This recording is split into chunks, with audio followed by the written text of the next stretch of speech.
ойбай төбем солқылдап кетті ғой, тез оқы. Баланы күштеп білімге тартудың қажеті жоқ. Менің отбасымда не болып жатқанын сіз білмейсіз. Шынайысында жап аузыңды, шешеңе қарап қалай сөйлейсің, конфликтіға түсіңіздер балдарыңызбен. Эмоция көтерілсін. Оны сен әкеңе ұқсайсың, сен ана тура енем аумаған. Шашатты дейді. Да. Біз енді күйеуіміз екеуміз дұрыстап тәрбиелеп келе жатқан кезде енем келіп былай дейді, атам келіп былай дейді, шаршадым дейді. Енді оның 3 жасында мамасы екінші бала туғанда кінәлі ма? Түсіндім.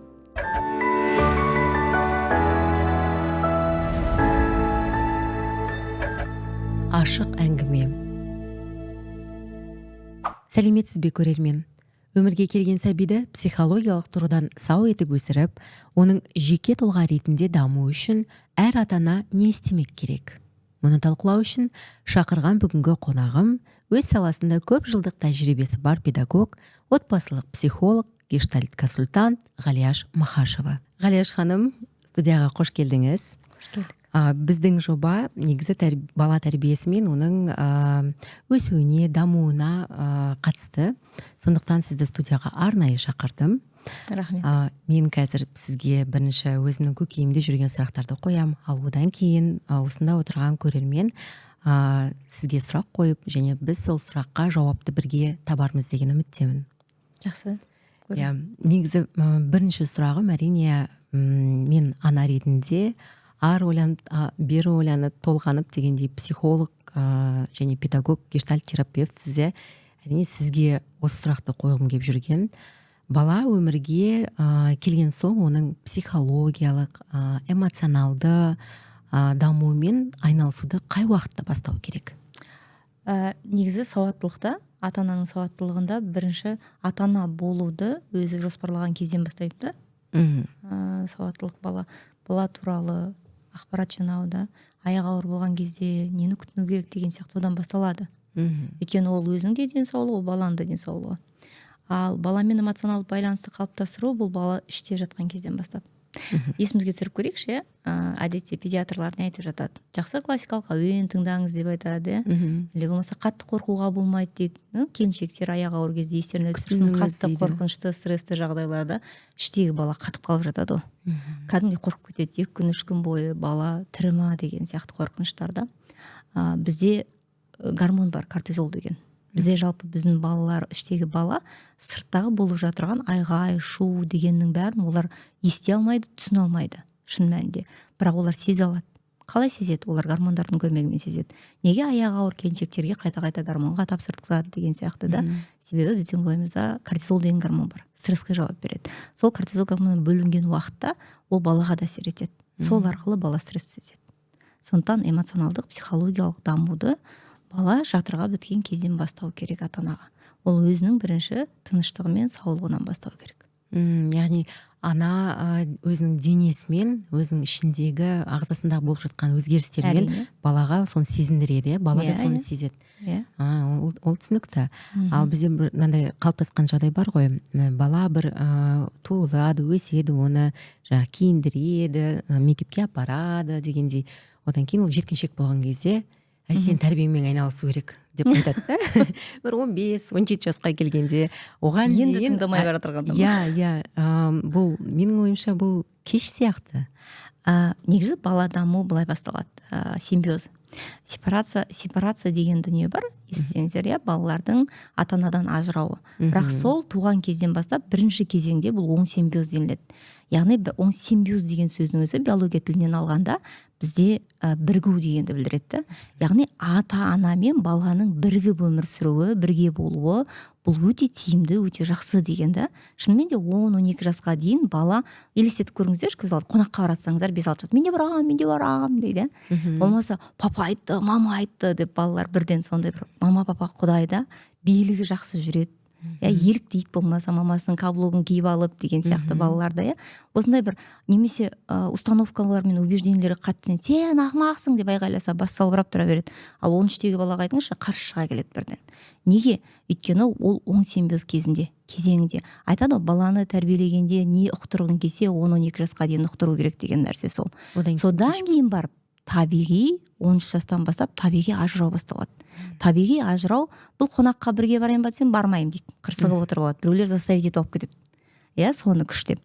Болмаса, мысалға балаларда мынандай нәрсе болады. Тұйықталып қалады. Бұрын мектептен келе сала шарфын шешіп, бас киімін шешіп, әңгімесін айтып, ата-аналар елестетіп отырған шығар өз көз алдарына балаларында бас салатын болса, уже 12-13 жастан былай қарай тұйықтала бастайды. Содан ата-ана не істейді? Қорқады. Как будто уже баладан билік кетіп бара жатқан сияқты, баласына билігі да ажырап жатыр. Бұл негізі шын мәнінде табиғи ажырау. Біз түбі ажыраймыз баламыздан. Бірақ табиғатында бала өзі бізден айтады, бала бізді үйретеді деп. Бала бізде бейсаналы түрде табиғи ажырап жатады.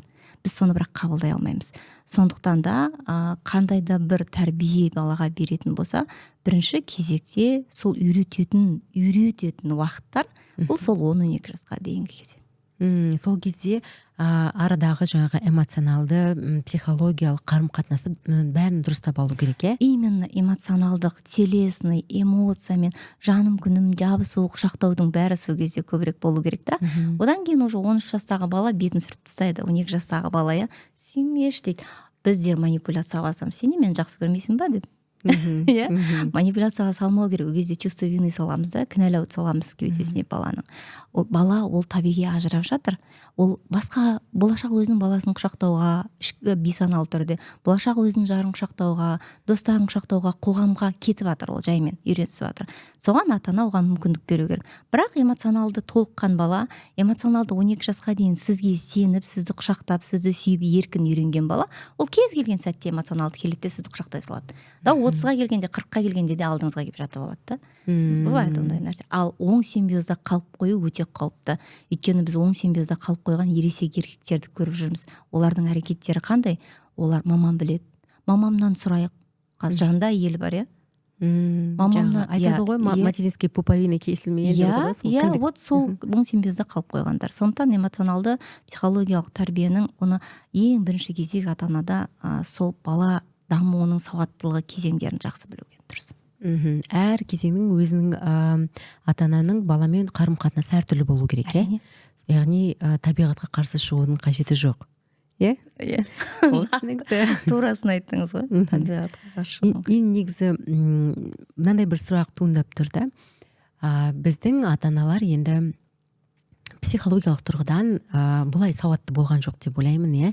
Енді сондай заман болды ғой, өйткені 80-90 жылдар болды дегендей, экономикалық жағдай басқа, саяси жағдай басқа дегендей. Олар күн көрістің ар жақ бер жағында жүрді. 80-90 жылғы туылған балалар қазір енді өздері ата-ана, біздің арамызда сондай ата-аналар бар деп ойлаймын. Біз бәріміз өстік, және біздің ата-аналарымыздың кейбір жасаған қателіктерін қайталағымыз келмейді. Біз саналы ата-ана болғымыз келеді. Біз балаларды басқаша тәрбиелеп жатырмыз деп сенеміз. Өйткені қазір психология туралы кітаптар көп, білім көп, подкасттар көп дегендей. Сонда да психологтардың мынандай тұжырымдамасы бар екен. Әр бала кейін өскеннен кейін психологқа ата-анасы туралы уәжін айтып барады деген сондай бар екен. Біз сонда осыншама прогресстен өтіп, сондай дайындықпен жаңағы балаларымызды тәрбиелейміз деп жатқанымызда, біздің бала ертең психологқа міндетті түрде барады. Біз өзінің уәжін айтады. Сол уәжін санын азайту үшін не істеу керек? 25 жылғы тәжірибеммен менің балам психотерапевтке барады. 22 жастағы балам 25 жылғы тәжірибеммен. Мен өзім жазғанмын, курстық терапияны өзім сыйлаған балама. Ұнады, тұрақты, 1 жыл болды терапияға барып жүр. Зато әр барған сайын ол мұнды несін өзінің ішкі. Себебі 25 жыл бұрын мен мұндай білімді психолог болған жоқпын. Мен 20 жыл бұрында білім саласынан, психология саласында әлсіз едім. Ол кезде менде балам пайда болып қойды, өмірге келді 2 жаста. Сондықтан оның 5 жасында да мен соншалықты сауатты болмаған шығармын. Сондықтан менің жасап қойған қателіктерім, жолдасым жасап қойған қателіктері бар. Біз оны бер жағында қалай түземіз дегенмен түзе алмаймыз. Оның есте сақтауы, оның бейсанасында қалып қойған әрекеттері, оның денесі сақтап қалған жағдайлар бар. Сондықтан олармен жұмыс істеу. Негізі жалпы Европада өзіңіз жақсы білесіз ғой, психологқа бару психологтан тұрақты терапия өту бұл ата ананы кінәлап ата ана салды деген нәрсе емес, ол өзінің өмірін сауатты ұйымдастыруды. Сол туралы сондықтан менің балам да болашақта өзінің өмірін сауатты ұйымдастырсын деген ниетпен мен барып жатыр. Қазір енді мен ойлап жатырмын, қазір 16 жастағы ұлымнан сұрап қоямын, когда ты собираешься? Я могу тебе помочь хорошего специалиста найти. Хотя мен өзім де сол саладамын да. Біз өйткені хақымыз жоқ туыстарымызбен жұмыс істеуге, бала шағамызбен жұмыс істеуге. Осы жерде қарай жаңа керемет бір бастадыңыз ғой, мүмкіндігі болған жоқ деген. Осы жерге сәл тарихқа үңіліп кетсем бола ма? Иә, маған сол қызық болып тұр. Иә, мен Санкт-Петербургта, Москвада оқып жүрген уақытта мен мынандай нәрсеге көз жеткіздім. 43-ші жылдары, 58-ші жылдары Санкт-Петербургта, Москвада бізде психоанализдің даже гештальттың нелері, школалары, институттары ашық болған, олардың жұмыс істегені туралы естіген кезде ішім деген ит тырналады мені. Неге бізде болмады? Неге именно бізде болмады? Неге Орта Азияда болмады сол? Бізде кеңес үкіметінің құрамына кірдік қой. Неге ол жерде мектептерде психологтар жұмыс істеді сол кездері? Уже 50-ші жылдан былай қарай. 60-ші жылдан былай қарай университеттерде тұрақты түрде жұмыс жасады. Неге? Өйткені кеңес үкіметінің отарлау саясаты болды. Біздің халықты диктаторлыққа, яғни сен пәтердің өзің таңдай алмайсың, көлікті де өзің таңдай алмайсың, шектеу, жұмысты да таңдай алмайсың. Яғни бәрін сананы шектеу болды. Ал ол жерде психологтар болатын болса, психологтар бірінші кезек бейсанадағы әрбір әрекетіңізді санаға көтереді. Санаға көтерілген әрбір адам, санасы, ол бірінші кезек маған не керек деген сұрақты қояды. Егер оған мына билік ұнамаса, мына қоғам ұнамаса, ол одан кетеді, не болмаса оны өзгертеді. Көрдіңіз бе? Бұл тиімді болған жоқ. Сондықтан біз өзіміздің ата-аналарымызды кінәламас бұрын, олар қандай қоғамда өмір сүрді дейік. Неге сол кездегі біздің әкелеріміз көп ішті? Өте көп ішу, 70-80%-ға дейін. Себебі олар қысыммен өмір сүрді. Олар әйелінің қысыммен емес. Олар да бостандық сөз болған жоқ. Эмоция бостандығы болған жоқ. Көп нәрсенді олардың ата-аналары, аштық Голошекиннің кезіндегі мысалға нелер, ең басты тамағын тауып берсем деген инстинкт, жануарлық инстинктпен өмір сүрген болды мысалға да, қиын болды десейтін. Олар да өз ата-анасын кінәй алмады, бірақ өздерінің бойында да дамуды көре алмады, сондықтан қысымға түсті. Олар бірақ оны түсінбеді де. Тіпті олар керісінше оң симбиозда қалып қойған әкелер бала тәрбиесінен қашады. Теріс симбиоздағылар баласымен алысып өмір сүреді. Алысқанда да агрессивті алысып, әсіресе жасөспіріммен. Ал автономға шыққан ата-ана ғана сауатты. Енді қазір ата-аналар автономға шығуға талпынып жатыр. Осы екен ғой, біздегі әкелердің агрессивті болуы, балаларын ұруы, жаңағы қайдан шыққан дүние деп көбісі түсіне бермейді. Бұның барлығы біздің қандай саяси режимде өмір сүргенімізге байланысты. Қандай саяси, қандай қоғамда өмір сүрдік. Мысалға, ол кезде келбетті ғана көрсету. Сен жылама деген нәрсе мысалға да, ер баласың жылама. Көздің жасы деген не? Көздің жасы деген табиғи, оны адам көздің жасын тамызып қойған жоқ қой.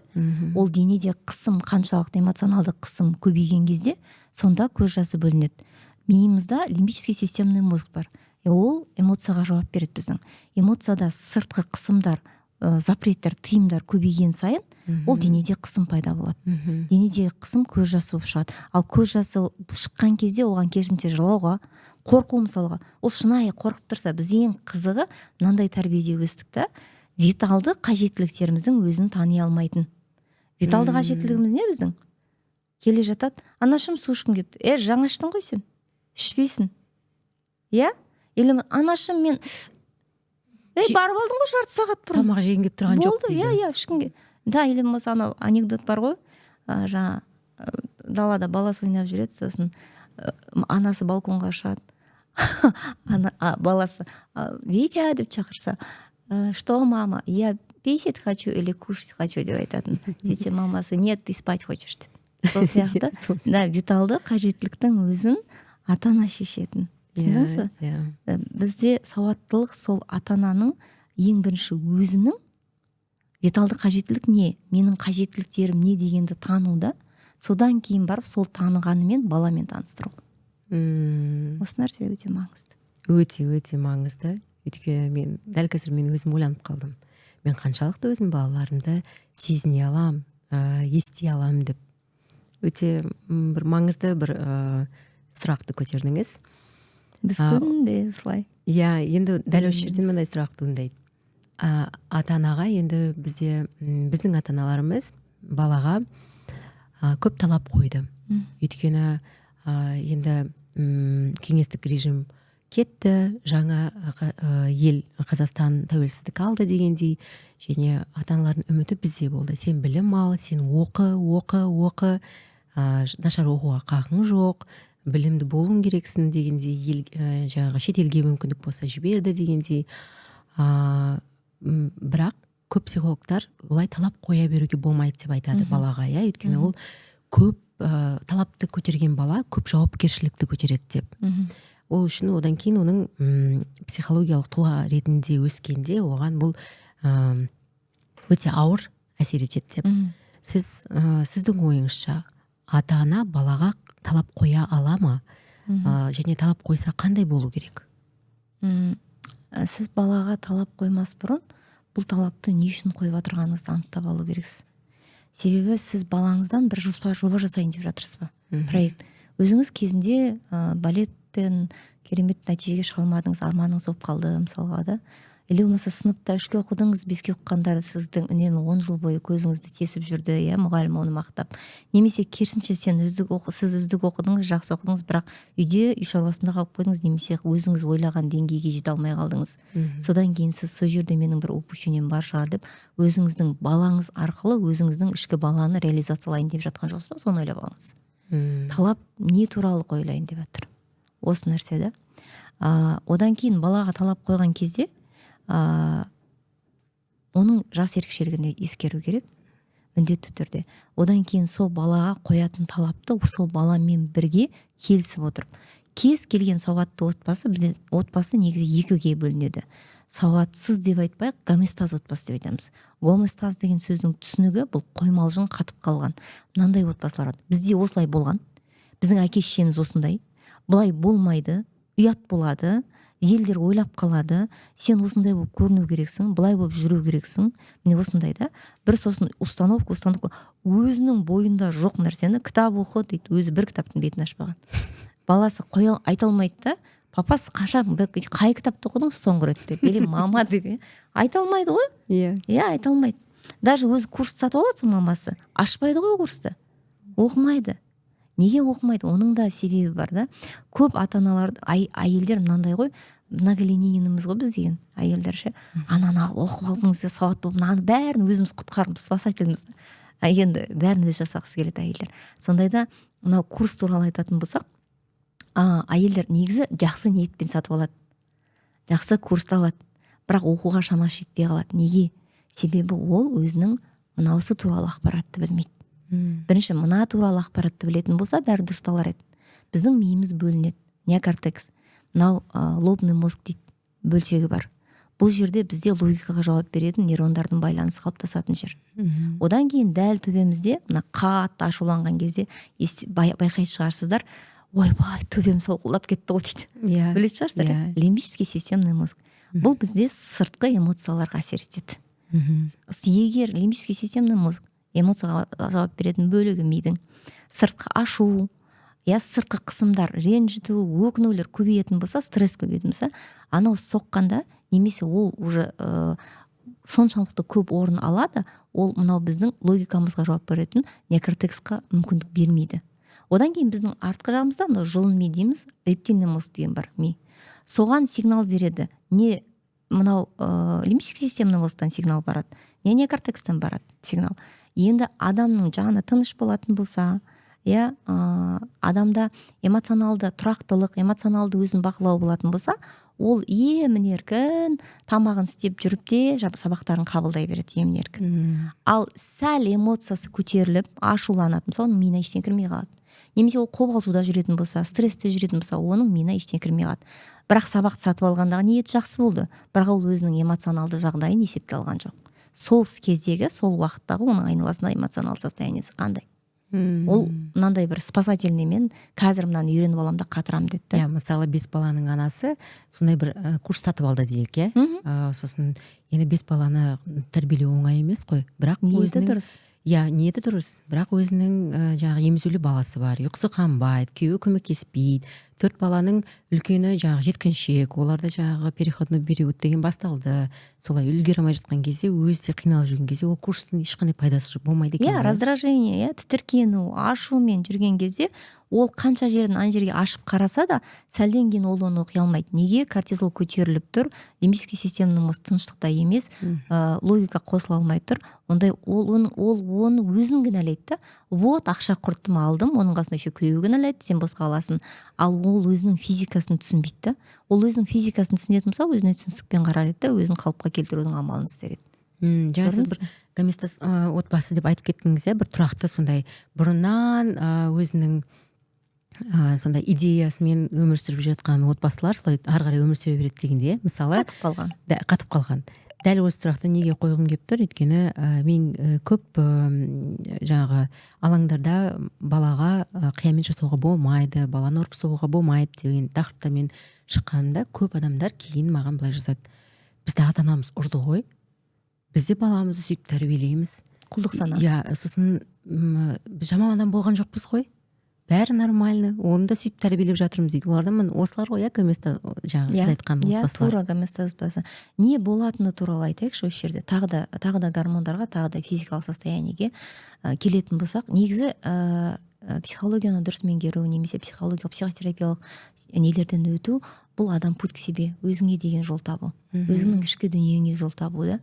Мысалға, бізде неге баланы далаға шығарып серуенге шығар деп айтады да. Немесе сіздер байқасаңыздар, пикникке шығасыздар. Пикникке шыққан кезде таңнан кешке дейін секіріп, ойнап, күліп, көңіл күйлеріңіз керемет болады. Бодрость, сосын ойлаймыз, таза ауа ғой, таза ауа.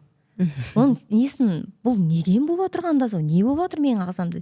Бірақ сол таза ауада сіз кешкі түнде жүріңізші, костердің қасында ұйықтап отырасыз. Өйтіп әңгімелесуге ондай белсенділік жоқ. Не үшін? Себебі біздің мынау шыныдан, әйнектің ар жағынан түскен жарық бізге әсер етпейді, миымызға қатты.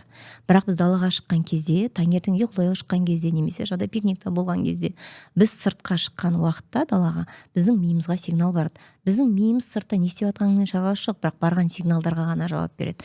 Жарық. Біз тірі табиғатпен кездесеміз, жарықпенен. Жарық көзге түседі. Сол жарық арқылы біздің миымызда серотонин деген гормон, адамдардың ортасында не гормоны деп, бақыт гормоны деп аталып кеткен гормон бар. Сол оянады. Ол бөлінді ма, түзелді ма, ол керемет. Ол бөлінген кезде уже иммунитет көтеріледі.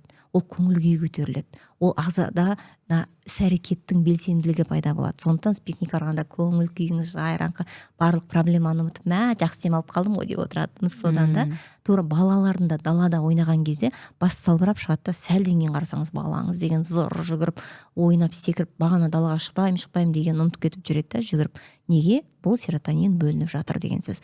Осы секілді бізде тағы бір дофамин деген гормон бар біздің ағзамызда. Бұл гормон біздің мақсаттарға жауап береді. Мен айтамын деймін, балаңыз гитараға барам десе, жоқ, сен скрипкаға барасың дейді. Өз өмірінде скрипка тартып көрмеген, бірақ көреді да бетіп. Енді осы аристократ отбасыларда бетіп тұрған сол баласын сол жерден көргісі келеді. Солай ғой. Немесе баласы айтады, футболға барам дейді. Жоқ, сен каратеге барасың дейді. Ойлайды, бір 13-тен кейін уже баланың алдында бәрі дайындалып тұрады төбелесуге, ол соны өзін қорғау керек сияқты да. Сен барасың. Заставить етіп апарған бала нәтиже шығарған көрген жоқпын. Стабильность деген ата-ананың миына кіріп қалған нәрсе. Ана, сен бастап бардың ба, соңына дейін бару керексің. Ол жаңа кеңес үкіметінен қалған қалдық қой енді. Соны ұнтақтар бері қарай шынжырып сүйретіп келе жатыр ғой. Сонда жаңа 5 жыл каратеге апарады, бір нәтиже шықпайды нормально. 5 жыл фортепианоға апарады, заставить етіп, ешқандай нәтиже шықпайды. Немесе тура сол сияқты озат оқытқызады. Түсіп қалма сабағың, түсіп қалма, ағылшыннан 5 алдым ба, осылай, ана сабақ, неше сабақ, тез оқы. Ол заттанды білім ғой. Ол сол бағашын. Ол не болады сол кезде? Ол сол уақытта бала мақсатына битіп барғысы келген жерде, онда дофамин көтерілейін деп отырғанда, соны орындаған кезде ата-ана баласының жарайды, 5 үйірмеге барсын, 10 үйірмеге барсын, бірақ өзін табады. Ол солардың бәрінің дәмін татсын. Жаңа дофамин онда бөлінсін миында. Оның мақсатқа деген талпынысы көтерілсін. Жоқ, ондай мүмкіндік бермейміз біз. Біз деген біздің ішімізде қатып қалған бір тәрбие тұр өзімізде. Мен баламды былай тәрбиелеу керекпін деген сияқты. Романның ішінде. Айналып келгенде, жаңа дофамин бөліну жеткіліксіздігі пайда болған кезде қандай жасөспірім қолымызға түседі? Жата береді. Ештеңеге қызықпайды. Көңіл күйі құбылмалы. Ашушаң, ұйқысы тұрақсыз, да, бұл дофамин жеткіліксіздігі. Ол кезде өйткені кортизол көтеріліп тұр. Кортизол басым. Бұл ересек адамдарда сондай. Көп ата-анасы тиым сала берген ересек адамдар есейген өмірде осындай, содан кейін өздерін кінәлап жүреді, өкінішке орай. Мінекей сондықтан біз айтамыз, баланы күштеп білімге тартудың қажеті жоқ.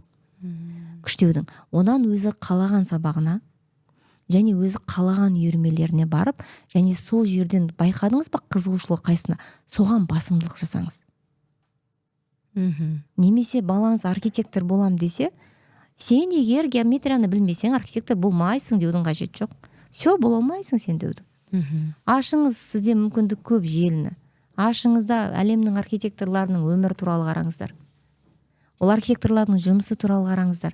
Керемет архитектор, оның қиялы былай шығар, сол қиялдан былай шығарып, қандай да тағы басқа қандай архитекторлар бар екен. Қаланың ішінде кәдімгі 5 қабатты үйлерді салып жүрген архитекторлардың өмірі туралы да көрсін. Салыстырмалы түрде. Бірақ сіз ешқашан не көрдің бе, мынандай боласың ба, мынандай боласың ба деудің қажеті жоқ. Айтпаңыз. Тек ақпаратты бере беріңіз. Оның миы бар, ол сіңіреді, ол өзіне таңдайды. 2 айдан кейін келіп тұруы мүмкін, архитектор болмаймын, мен әнші боламын деп. Яғни балаға талапты қоярдың алдында оның ағзасын, уақытын, жасын бәрін ескеру керек, ата-ана бір қадам баласынан сауатты алда жүрсе, стратегиялық, ол баласындағы өзгерісті танып отырады, не болып отырған ішкі ағзасын. Мысалға, сол жаңағы мақсаты үнемі кесіле берген бала,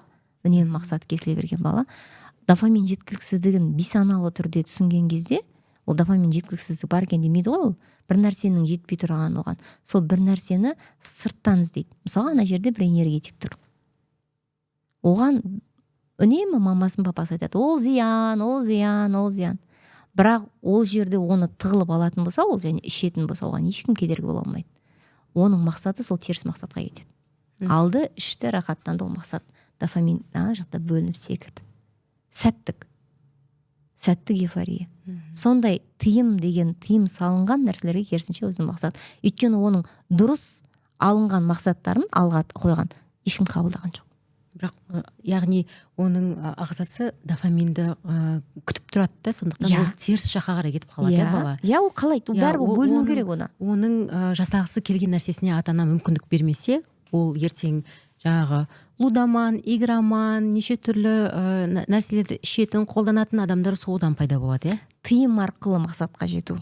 Тыйымды бұзу. Өйткені оған тыйым салу арқылы дұрыс мақсаттардың бәрі шектелді. Түсінікті. Бұның бәрі бейсанада болады. Бейсаналы жасалып жатады. Артынан бірақ балада соның бәріне тағы да ата-ана баланы кінәлайды. Жаңа сіз айтып өттіңіздер, жеткіншектер туралы сол түк жасағысы келмейді, жатады деп, өйткені оның ағзасы солай жұмыс жасап жатыр қазір. Осы орайда жеткіншектер туралы біраз сөйлескім келіп тұр. Негізі біздің елімізде жеткіншектердің арасында, жастардың арасында өз-өзіне қол жұмсау өте көп. Мен мынандай статистиканы оқыдым. 2023 жылғы статистика бойынша 178 мемлекет арасында біз 19-шы орындамыз. Яғни 27,8% балалар 5 пен 14 жас аралығында. Соның ішінде ал 72,2% жеткіншектер 15 пен 17 жас аралығында екен. Мен мынаны оқыдым да, бұл өте қорқынышты. 5 жасар бала өзіне қол жұмсауға барады мысалы да, ал өсіп енді адам болады, осыдан бір нәрсе шығады деп күтіп отырған, үміт артып отырған жас бала 17 жасар өз-өзіне қол жұмсады делік. Бұның бәрі өте ауыр жағдай ғой. Ата-ана енді өзінің баласы қол жұмсауға итермелемейді ғой. Оның ойында, оның ниетінде ондай ой жоқ. Неге бала ондай іс-әрекетке барады? Жалпы сондай іс-әрекетке барайын деп жүрген баланы қалай тануға болады? Мысалы, 4-5 бала өсіп жатыр. Соның ішінде біреуі барды делік. Менің танысымның, бақытты көрінетін танысымның ұлы сондай іс-әрекетке барды. Және оны өмірін сақтап қалуға тырысып, арнайы клиникаға жатқызды 1-2 рет, бірақ бәрібір сол әрекетке барды да солай көз жұмды. Сосын анасы өте қатты қайғырып басқа балаларға көңіл бөлмей кетті. Солай өте қиын жағдай болды. Сол кезден бастап мен бұл мәселеге көп көңіл бөлетін болдым да, бұндай әрекетке неге барады балалар? Жабық есіктің ар жағында не болып жатырғанын білмейміз. Біз ешқайсымыз. Менің отбасымда не болып жатқанын сіз білмейсіз, шынайысында. Сіздің отбасыңызда не болып жатқанын мен білмеймін, шынайысында. Сол сияқты бізге сырттан әдемі болып, әдемі киініп, әдемі сөйлеп, әдемі болып жүрген отбасылардың шын мәнінде сол ата-аналардың қай жерде қарым-қатынаста немқұрайлылық танытып жатыр, қай жерде ұялтулар көп болып жатыр, қай жерде оны тығырыққа, депрессияға тығып жатыр да, мысалы да оны түсінбей жатыр. Жап аузыңды, мен аузын жауып жатыр да, біз білмейміз. Біз білмейміз. Бала суицид жасау үшін міндетті түрде әке-шешесі алқаш болу, басқа болу міндет емес. Ең қызығы благополучный деп сырт келбеті көрінген отбасыларда болады бұл жағдай. Ал жаңағыдай әке-шешесі ішімдік ішеді, басқа қылады, оларда самосохранение кішкентай кезден бастап қосылады. Олар уже кішкентай кезден бастап ана жерден кетіп қалып бір нәрсе қылып, сосын басқа өзінің өмірін құрудың амалын бүйтіп тіртінектеп жасап жүреді. Олар живчиктер нағыз. Бұл дегеніміз бәріміз алқаш болып кетейік деген емес. Иә, шын мәнінде. Бірақ сондай, өкінішке орай, суицидқа баратын балалардың көбісінің айтатыны мені түсінбейді дейді. Мені түсінбейді. Шын мәнінде біз баладан көріп біз қорқақпыз. Ата-ана өте қатты қорқақпыз. Біз баламен конфликтқа түсуден қорқамыз. Бала бізге дауыс көтеріп жатса, мысалға да, жап аузыңды, шешеңе қарап қалай сөйлейсің? Я тебя для этого родила дейсің.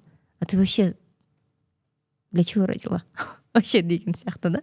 Шын мәнінде салады. Сен мені тыңдамашын, сен мені сыйламашын. Манипуляция кетеді, аузын жабады да, сөйлеткізбейді, ойын айтқызбайды. Баламен конфликтіға түсуден қорықпаңыз. 5 жасар баламен де, 15 жасар баламен де. Неге? Себебі бала бір нәрсемен сізбен конфликтіға түсіп тұрма, сіз оның ең алғашқы қауіпсіз зонасысыз. Сіз қауіпсіз аймақты ұйымдастырып тұрған адамсыз балаға. Сізбен бала конфликтіға түсіп, тақырыппен түсу керек. Конкретно тақырыппен. Мына 15 жасар баламенен ата-ана конфликтіға түскен кезде, бала өзінікін настаивать ете бастаған кезде, ата-ана не істейді? Өзінің билігін пайдаланып кетеді. Авторитетін. Жап аузыңды, шешең қарап сөйлеме. Айттым болды, бітті. Я сказал, потому что я знаю или ты знаешь, дейді ғой? Білеміз ғой сондай моменттер. Я, бітті ғой? Крышка жабылды аузына. Мына жерде эмоцияның бәрі қалды. Амбиция ата-анада осылай, ол ішінен сезіп тұрады өзінікі дұрыс емес екен, бірақ өзінің сауаттылығы жетпей тұр да, соны егер. Или у нее триггер, ее тоже так закрывали рот. Ей тоже закрывали. Оның дауысын осылай жапты. Көрдіңіз бе? Сол момент. Ол кезде не болады балада? Ол кезде мен естілмеймін, мен маңызды емеспін. Не ол ертең ортада өзін солай ойын айта алмайды, не болса контейнерлен жиналған ашу сезімін сыртқа шығарып жүреді. Сонда ол сыртқы ортада тіл табыса алмайды. Конфликтқа түсіп қала береді. Үйде оны тыңдамайды. И ол мына жер аяғының астынан жер кетіп қалған сияқты, өзім мына жерде керек емес сияқты сезінеді. Ешкімге керек емес сияқты сезінеді. Негізі өлімге бару ол назар аударту амалында да, бірақ ол последствиясын білмейді ғой. Біз мына балаларымыз ұрлық жасаған кезде, ой, мына нотация қоймыз ғой, білесің ба, заңмен бұл бүйтіледі, сөйтіледі, сен қалай бүйттің деп. Ол білмейді. Ата-ана баласы қателескен кезде айғайлайды, ұрсады, ұрады, жазалайды, артынан кешіріп құшақтайды. Бала үшін кез келген жаза осылай аяқталады деп ойлайды да, артынан кешіріледі.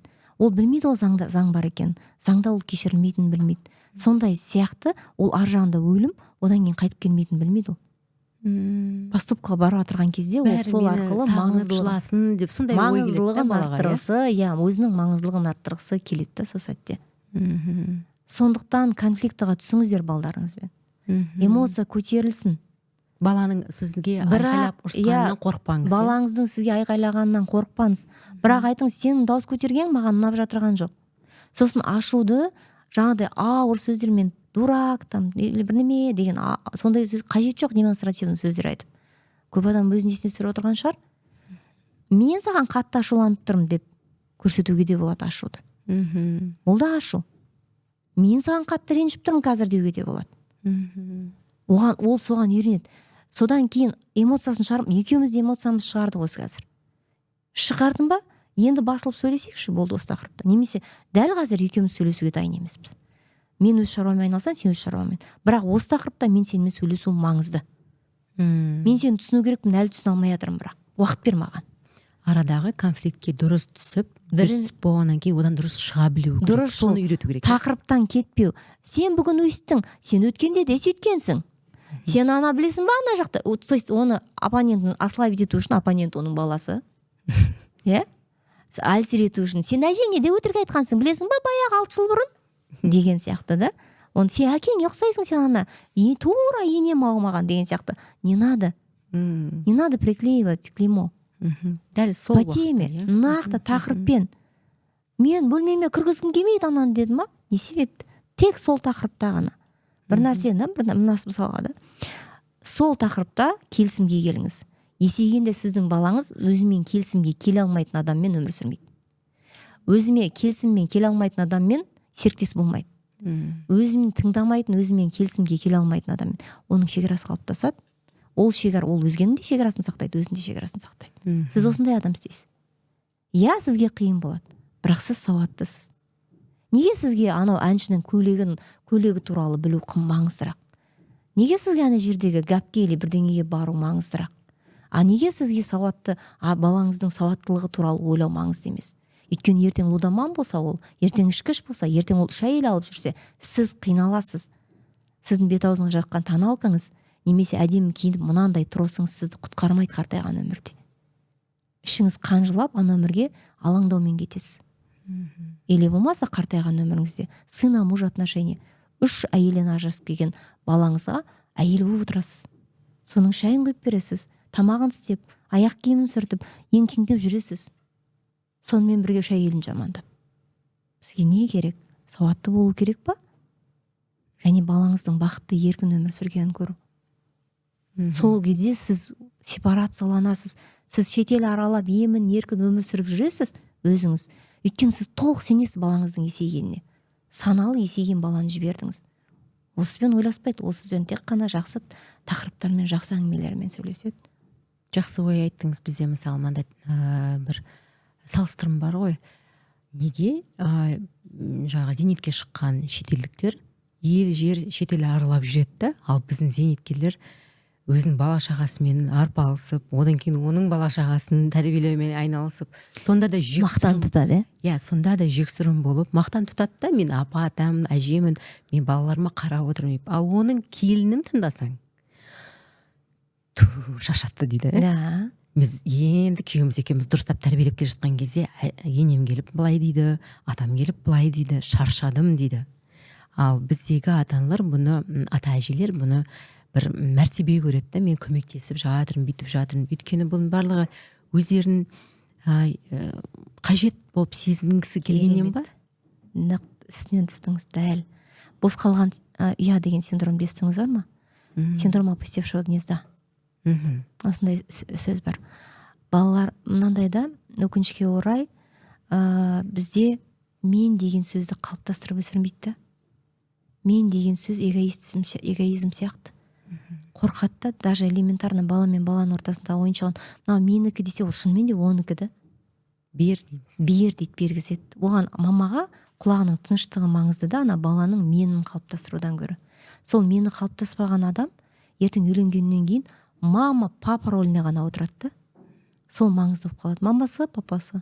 Мама бар несін күшін реализация ата-ана арқылы ата-ана болу арқылы реализациялайды. Енді ол рөл оған ұнап, сол жерде ата-ана билігі ұнап, сол әлемге маңызды болмаса да баласына маңызды болды ғой. Сол маңыздылықтан айырылғысы келмейді, соның дәмін ап қалады.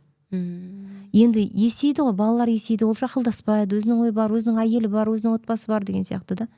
Уже ол синдром опустевшего гнезда, бос қалған ұяда бос қалып жатыр да. Оған дейін ол әйел мен еркек ретінде екеуінің қарым-қатынасын дамытқан жоқ бір-бірінің. Мама, папа болып қалды да.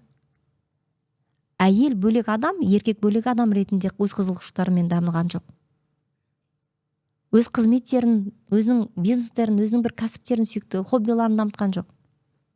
Олар бірнеше рөлмен қалар еді, баласын жіберген кезде соларға көңіл бөлер еді. Бірақ өкінішке орай, ондай рөл жоқ қой.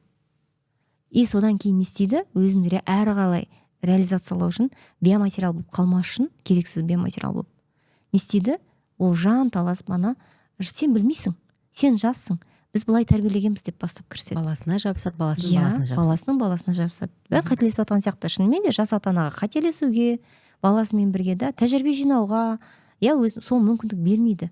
И күйеуі отырады. Мамам біледі ғой деп, оң сенбезді қалып қойған еркекті. Маманы тыңдаса, мама біледі ғой дейді. Маманы білмей тыңдамау керек. Өйткені оның қасында өзінен мама жасайын деп отырған еркек отыр. Егер маманы тыңдаса, ол маманы тыңдаса. Тағы да бір сондай өзінің болашақ келініне мама жасап беретін, келіннен мама жасайтын бала пайда болады. Сондықтан өзінің тәжірибесін қолдану керек. Өкінішке орай сондай өзіндік жеке өмір қалыптаспағаннан кейін адам, жеке адам болмағаннан кейін, солай біздер балажан деген сылтау бар да. Көрдіңіз бе? Айналып келгенде. Біз енді сондай киіз үйде шыны керек жасыратын жоқ. Біздің де ол енді артықшылығымызда, кемшілігімізде жасыратын жоқ. Жайлауда өмір сүрдік қой. Бізде шетел, ұшақ, басқа деген дүниелер болған жоқ қой. Сол айналада қалдық қой. Бірақ қазір мүмкіндіктер ашық қой. Дамуға да ашық, шығуға да ашық. Өзіңнің сол жасың келген кезде, жас кезіндегі айналыспаған бачатаңа бар, билеуге де мүмкіндік бар да. Жасасайшы Құдайдың соларын бәрін. Дұрыс айтасыз. Жаңа нең бар ол келінде? Сүріп қал өмірді. Күшті. Негізі мынандай балалардың арасында осындай бір конкуренция болып жатады, Сіз жаңа айттыңыз, сенің ойыншығың, менің ойыншығым деп бір-бірлерінің арасында түсініспеушілік болып қалып жатады. Менің анам мысалы маған әрдайым айтып отыратыны, ертең мен өмірден кеткенде үшеуің тату болыңдар деп. Біз үйде үшеуміз. Үшеуіңнің татулығыңды Құдайдан тілеймін, бір-бірлерімен араласыңдар. Кейбір отбасыларда 7, 8, 10 болып туылса да араларында ауызбіршілік жоқ, татулық жоқ. Ағасын, қарындасын, көкесін бір-бірін сыйлай бермейді. Бұл неден болады? Неге кейбір отбасылар бір-бірімен өте жақын қарым-қатынаста да балалар өскен кезде, ал кейбіреулері бір-бірін жеп қоюға дайын тұрады?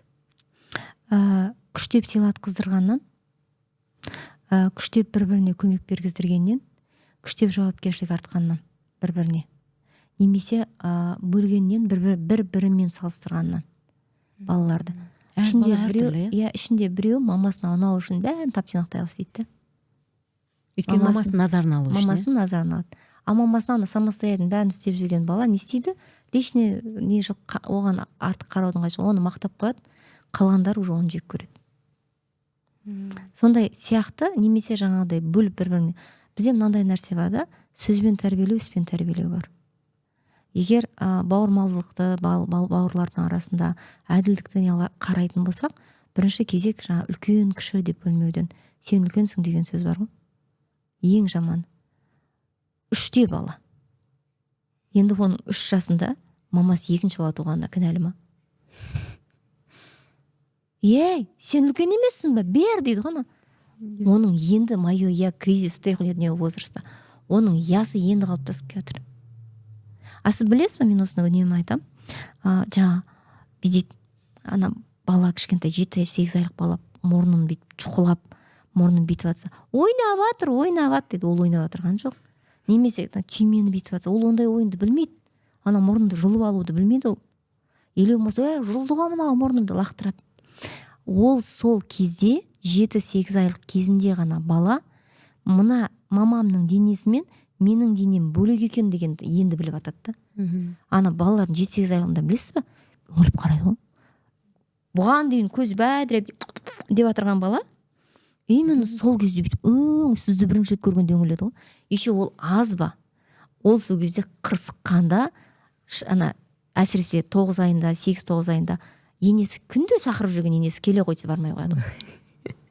Мына баланы теріс маған бүйтіп тәрбиелеп үйретіп жатыр. Мына бала мені жатырқап қапты. Маған бүйтіп үйретіп қойған. Оған не үйретеді? Ештеңе де үйрете алмайды.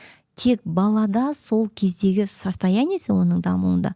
Ол түймені бүйтіп шұқылап отырғанда, мұрнын шұқылап отырғанда, ол енді ғана мына дене бөлек екен. Менікі бөлек, өзіне қарайды еще, өзін бүйтіп қояды еще. Менікі бөлек екен дегенді енді ажыратып жатыр. Көрдіңіз бе? Еще содан ол қорқып кетіп жатыр. қорқып кетіп жатыр. Қорыққан кезде жабысып алады да. 7-8 айлық бала мазасызданып кетеді кейде. Жабысып алады. 9 айлық бала бір жабысып қалады да. Кейде ол кейбір балаларда бұл 1 жасқа дейін келеді. Аяқтың астына бүйтіп оратылып жабысып жатады. Соны айтады, ана не мазасы болып кетті мына бала. Сізде білім жоқ. Сіз танымай тұрсыз балаңызды. Сізде сол білім болса, сіз таныр едіңіз де, оған қауіпсіз аймақты ұйымдастырып, арқасын сипап бүйтіп отырар едіңіз. Ол басылар еді да, келе ол уже үйренер еді, ажырасы бөлек екеніне түсінер еді, сөйтіп еңбектеп күндегісінше кетер еді. Көрдіңіз бе? Еңбектеу процесінің алдында дәл сол симптом болады. Бұл да табиғи ажырау. Ал жаңағы бауырлардың арасындағы қарым-қатынаста ата-ана енді қандай болу керек, қандай бәрін әділ, енді мен түсіне алмай тұрмын да, мысалы әртүрлі отбасылар болады. Кейбір отбасыларда қыздары көп немесе ұлдары көп, олардың арасындағы қарым-қатынастары әртүрлі болады, әртүрлі жағдай. Жалпы сен өзің бірінші бала болып туылдың ба, ортаңғы болып ба, кіші болып, еркетайсың ба, мұның барлығы әсерін тигізбей қалмайды емес, тигізеді. Сен қандай адам болып, қандай тұлға болып өсуіңе байланысты, сол бір ортақ не жоқ па, теория, осылай жасасаңыз барлық балаларыңыз бірдей бауырмашыл болады дегендей. Ең бастысы балалардың қатты жақсы көретіні бұл әділдік, және действительно бәріне тең қарауда. Мына нәрсе бар, мысалы мен өзімнен мысал келтірейін. Мен осы кішкентай кенжетайым, ол қыз бала, Алла қаласа ертең 14-ке толады. Соның 4 жасында мен уже сауатты болдым да. Намного грамотно сауатты болдым. Сол кезде мен 4 жастағы қыздың қолына тряпка, үй жинайтын кезде тряпка сататынмын. Шаң сүртесің деп айтатынмын. 4-ке толмаған 3 жаста тряпка сататынмын. Ұлдың қолына швабра ұстататынмын. Ортаншылдың қолына пылесос ұстататынмын да, әрқайсысының өздерін. Сосын ал бастаңда территорияларын бөліп беретін, өзім де бірге жүретін, күйеуіме де жүктеп беретінмін да. Біз үй жинаған кезде 5-еуміз жүреміз. Бәрі шын. Сонда ана қызымыздың көрсетпем телевизорда, ол телевизор сүртіп алып қарап жүреді, мультиктің ішіне кіріп кетеді, соны бүйтіп сүртеді да. Бірақ ол сүртіп жатыр. Ана екеуінің жаны тыныш, анау істеп жатыр. Анау терезеден сүртіп. Оның артынша міндетті түрде мен сүртіп кетемін, өзім жаймен. Бірақ ең бастысы аналардың ана отыр деген жоқ та. Көрдіңіз ба, олар тыныш. Шаңды. Содан жинап болғаннан кейін ұлдар көрмей тұрған кезде тез-тез бір сүртіп, бәрің жақсы істедіңдер, жарайсыңдар. Көрдіңіз бе? То есть тең қарау олар үшін маңызды. Ал енді мынандай бар. Салыстырмау, сосын баланы өзімен өзің ғана салыстырыңыз. Болды. Бізде мынандай бар ғой, бізде қыз баласына талапты көп қояды, жауапкершілікті көп артады қыздарға, тәрбиеде. Қыз тамақты да істейді, басқа балаларға да қарайды, үйді де жинайды, сабағында жақсы оқу керек, және өзінен кейінгі інілерінің, тіпті ағалардың сабағына көмектесіп жатады, Ал ол балаға ана жұмсағырақ келеді. Жалпы енді осыдан туындайтын сұрағым, аналар бізде тәрбиемен көбірек уақыт өткізеді, көп айналысады, аталарымыз, әкелеріміз түзде жүреді. Дәл осы кезде жаңа өскен жаңағы ұрпақ әлсіз еркектер болып жатады. Өскен ұрпақ мықты қыздар болып жатады. Бізде қазір біз айтамыз, біздің қоғамда қазақтың қыздары қазір мықты деп. Ал жігіттер сәл әлсіздеу, біз айтқан жаңағы удамания, ойын құмар, ішімдік құмар, қыз қыдыру құмар еркектер көбейіп бара жатыр. Мұның барлығын тепе-теңдікке келтіру үшін біздің буын не жасау керек? Жаңағы айтып отырғансыз удамания немесе ішімдік құмарлық деген, немесе жүріске құмарлық деген дүниенің бәрінің бұл тәуелділік қой. Даже шопоголиктің өзі тәуелділік қой бұл да.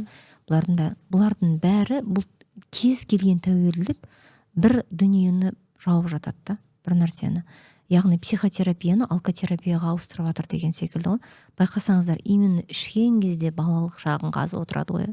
Баяғыда мен депті. Естеріңізге түсіріңіздер, именно 40 жылғыны қазады деймін. Ал ішпеген кезде бүйтіп момын болып отырады да. Контейнер жиналған кезде именно шығаратын орны сол. Ал егер психотерапияға баратын болса, ол нәрсенің бәрі 2 жыл болсын, 3 жыл болсын шығарып кетер еді. ол қалыпты адам, өзін сақтайтын адамға айналар еді өкінішке орай. Енді ол нәрсеге, ал енді жаңа қойып отырған сұрағыңыз бойынша қыз бен ұлдың тәрбиесінде неге ұлға көбірек көңіл бөлінеді дегенге әртүрлі себеп бар. Солардың біреу бағана шетін қозғап кеткен сына муж отношения.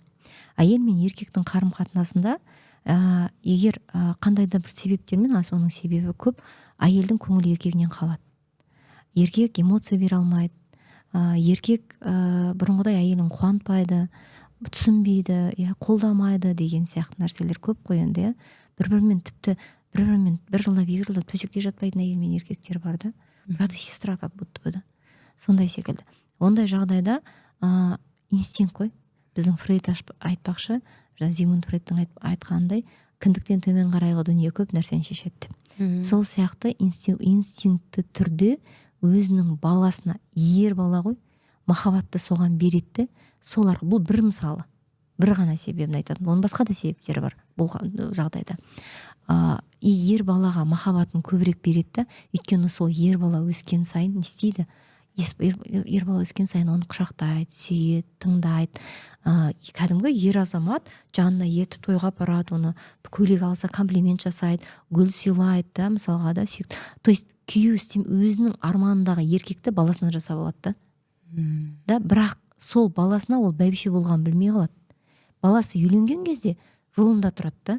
Үйленеді, келін түсіреді, келін түсіргеннен бастап бірінші күннен бастап уже оның ана спальныйда конкуренті бар да. Тек единственный баласының қасына жатпайды да, жата алмайды енді. Шыны керек, ол саналы түрдегі уже. Бейсаналы түрдегі барлық әрекеттің бәрін баласымен бірге. Баласы тек анасымен ғана ойласады, анасының сөзінен шыға алмайды, өйткені ол ойлайды анам деген нәрсемен. Олай емес. Бұл психологиялық, бізде психикалық ауытқу деген бар, психологиялық ауытқу деген бар. Сананың ішіндегі болып отырған ауытқу, осы психологиялық ауытқу, анадағы психологиялық ауытқу, баласына беріп отырған. А психикалық ауытқу ол сана шегінен шығып кеткен дүниелер, ол шизофрения сияқты, ПРЛ, пограничное расстройство личности, осындай дүниелер. Енді мына жерде көрдіңіз бе, ол өзінің баласына жаңағыдай көңілді беру арқылы, ал қызынан алшақтау арқылы біз оның не істеп отырғанын бейсаналы түрде білмейміз. Мүмкін ол қызынан алыстау немесе қызын өзінен кеудесінен итеру арқылы өзін іштей жазалап отырған шығар. Ту маленькое себе. Баяғы өзін, жасөспірім кезде мамасы көп ұрысқан өзін, мүмкін қызынан өзін көретін шығар. Білмейміз да, итеріп. Көрдіңіз бе? И сонда жауапкершілік баласынан эмоционалды жақындықты өзіне алу үшін ол сол эмоционалдық жақындықты көп береді.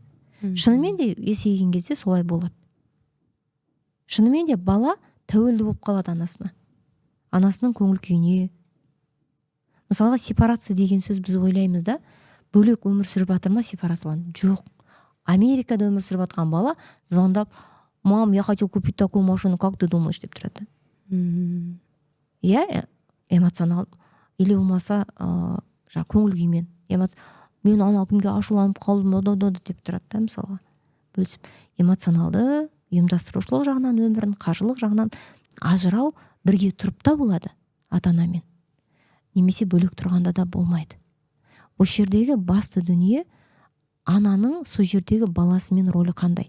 Егер сына муж отношения құрбалған болса, ол өкінішке орай, ол анаға көмек керек, ол балаға да көмек керек, ол көмек болмайынша, ол қарым-қатынас солай жалғасады. Бұл бірінші. Екінші, бұл біздің ата тектен бастапқы берілген тәрбиедегі әйел екінші орында. Яғни әйелдің міндеті қазан ошақтың айналасында деген нәрсе қалып қойғанда, хотя әйел жауапты деген. Мына тағы да миға келеміз ғой енді да, линейность деген. Әйелдердің миындағы өзгешелігі бір моментте бір нәрсені ойлай алады, бір нәрсені жасай алады деген действительно гибкость бар. Еркек адамдарда ондай гибкость жоқ. Меніңше сол ойлаймын, сол еркек адамдар сол кезде соны білді деп ше. Соны ақтап алу үшін өздеріне. Сондықтан әйелге көп жаңағыдай анаға міндетсің, мынаға міндетсің деді, еркектерді сырды. Тәрбиеде әйел көп араласқаннан кейін, оң симбиозда өзінің баласын қалдырды ма? Оң симбиозда өзіне тәуелді. Оң симбиозда дегеніміз не? Жаңа айтып отырған дүниелерді сепарациялану процесін бала қарсы шығып отырған кезде өзіне да өзіне таңдау мынандай алмаймын мынаны алам деп отырған кезде да мына оқуға алмаймын мынаған барамын деп отырған кезде да мысалға да ойын айтып отырған кезде қарсы шығып та мысалы өзіне кумир таңдап әкем кумир емес шешем кумир емес маған кумир таңдаған кезде өй деп оның бәрін өшіріп тастап қайтадан оң сенбезға кіргізіп қояды чувство вины арқылы. Сен бізді тыңдамайсың ба, сен бізді сыйламайсың ба, сен бізді жақсы көрмейсің ба. Сол кезде ол оң сенбезде қалып қойған еркек, ол ойлаңызшы, психологиялық оның жасы 12-13 жастағы бала. Сонда ол өзінің баласына қалай батылы бар тәрбие бере алады. Көрдіңіз бе? Бере алмайды. Содан кейін жаңағыдай үпілеп сүпілеген балаларда, балада 10 жасқа дейін бізде сексуалды гормондар бар емес па? Жыныстық гормондар. Сондай жыныстық гормондардың бұл прогестерон деген гормонымыз бар біздің да, эстроген деген гормонымыз бар, тестостерон деген гормон бар. Вот тестостерон гормоны ер балаларда неге жақсы дамымайды? Себебі ол именно сол гормон, ол тестостерон гормоны әлсіз болады, егер балаға жауапкершілік бермейтін болсақ. Казенный үйде тұрады, этаж үйде.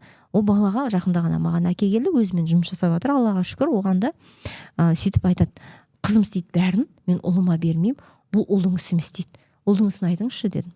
Енді ұлдың ісі отын жару, отыныңыз қайда дедім. Енді бізде батарея ғой дейді, отопление. Айтам, окей, сізде қашан отын пайда болады? Білмеймін дейді. Онда сіздің балаңызға да ренжімеңіз. Бір күні отын мүмкін қартайғанда пайда болады шығар. Шын ғой енді, расында да, сіз не істеп жатырсыз? Қолыңызда бар нәрсені, үйдегі ең ауыр жұмыс не? Еден жуыма беріңіз. Табиғатында нәзік па қыз бала? Әлсіз болма? Ер бала мықты ма? Ауырын істесін. Үйдегі ауыр дүниені жасасын. Сонда онда уже мен мықтымын. Оған сен ғой мынаны істей аласың. Сенен басқа сенің күшің мықтырақ. Ол соған талпынады да, сол кезде тестостерон. Қазіргі қоғамда қандай? Тестостероны аз еркектер көп. Әйелге ұқсап бара жатқан еркектер көп. Бала тәрбиесі жауапкершілігінен де қашады олар. Қит еткен нәрсе болса моншаға барып пиво ішеді, жаңа өзінің несін басады, стрессін басады, қайтып келеді. Шын ғой, оны әйелдер де істей алады. Расында да ғой, қашады да, қалай болғанда. Давить ете бастаса, әйелі қашады бірден. Еркек төсекте әлсіздік. Сосын ренжиді. 40-тағы келіншекпен еркегі дұрыс бола алмайды. Тез бітіріп қояды. Одан кейін ол келіншек ертең басқа біреуді өзіне тауып атса, еще оны кінәлі қылады. Ой оңбаған, анда төсекте спальныйда жатын бөлмеде не болып жатқанын ешкім білмейді. Тестостерон әлсірейді. Неге? Мына қараңыздар, байқасаңыздар, үлкен бизнесмендерді, үлкен сондай бір іскер, өзін қалыптастырған адамдарды, ер адамдарды қарайтын болсаңыздар, не істеп жүреді? Тау тас жағалап жүреді. Охотаға барып жүреді, рыбалкаға барып жүреді, жаңа бір парашюттан секіріп жүреді. Не үшін? Адреналин застревать етпес үшін, тестостерон көтерілу үшін. Тестостерон қаншалықты көтеріледі, соншалықты еркек жігерлі болады. Сондықтан әйелдерге айтатым, егер күйеуіңіз охотаға барам десе, шынымен охотаға барса. Жіберіңіздер. Ұлды қосып жіберіңіздер. Риск, қауіп. Отбасыларыңызбен арасында мына адреналин застрять етпес үшін, сезіну үшін квест дегендер бар. Бізде мүмкіндіктер өте көп қой. Отбасылық киноға бара бермеңіздер. Мысалға, жасөспірім неге ужастик көреді? Өйткені жасөспірімге тыйым көп, оның денесінде адреналин застревать етіп қалады бүйтіп. Сол шығару үшін ба? Соны шығару үшін. Деп айтылып, содан шығару керек қой. Соған қажеттілік топ қалады. Көрдіңіз бе? Түсіндім. Енді мынандай соңғы бір сұрағым бар. Менің бұл оқырманымның сұрағы. Ол кісі басқа қалада тұрады, сондықтан өзі қоя алмады да. Шамам келсе жауап беріп көрейін. Бұл да қайтадан жаңағы балалардың арасындағы қарым-қатынасқа байланысты. Бірақ бір баласы ерекше, яғни бір аурумен ауырады екен. Және оның сұрағы, мен бүкіл көңілімді сол балаға, назарымды сол балаға беремін дейді. Мен де, күйеуім де дейді. Басқа балаларым назарсыз қалып кеткен сияқты. Сосын кейін ол балалар бір суық көңілмен ата-ананың сөздерін онша тыңдай бермейді дегендей. Менің түсінгенімше бұл ана уайымдап жатыр енді, басқа балалармен қарым-қатынасым қандай болады деп. Не істеу керек? Түсіндім. Бірінші кезек кез келген ауру адам ауру адамның жанында күту бұл адамның 2 есе күшін алады, 2 есе энергиясын.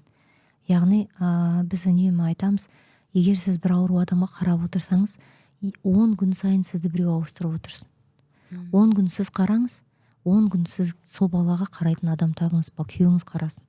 10 күн там әжесі қарасын. Сөйтіп сіз қалған 10 күніңізде сіз күш жинап алыңыз. Өйткені сіз басқа балаларыңызға да керексіз. Біз осы туралы көп айтамыз. Егер біріншіден ана чувство вины, ана баланың жағдайына өзін кінәлі сезіну. Екіншіден ол ауру оны жалықтырады, ол онда раздражениесі көтеріледі, ашуын сол балаға да шығарады, сол үшін тағы да өзін кінәлайды. Аутоагрессиялық состояние жүріп жатады ол әйелдің өзінде. Уже аутоагрессия, то есть агрессияны сыртқа шығара алмаған агрессияны ішіне өзіне қарай жіберу. Көрдіңіз бе? Ол ананың жанына жақындап одан алатын ана балаларда ештеңе жоқ. Ода жылы эмоция жоқ. Ода мейірім жоқ. Мысалға да, өйткені оның жан дүниесі айтады ғой, чувствовать етіп баратады да, шаршайды ғой ол. Физикасына, өзінің эмоциясына ол жауап бере алмайды, өйткені ол өзін 2 есе сығып беріп жатыр да энергиясын. Ауырып жатырған адамға күш қуат керек қой, ол соны соған береді.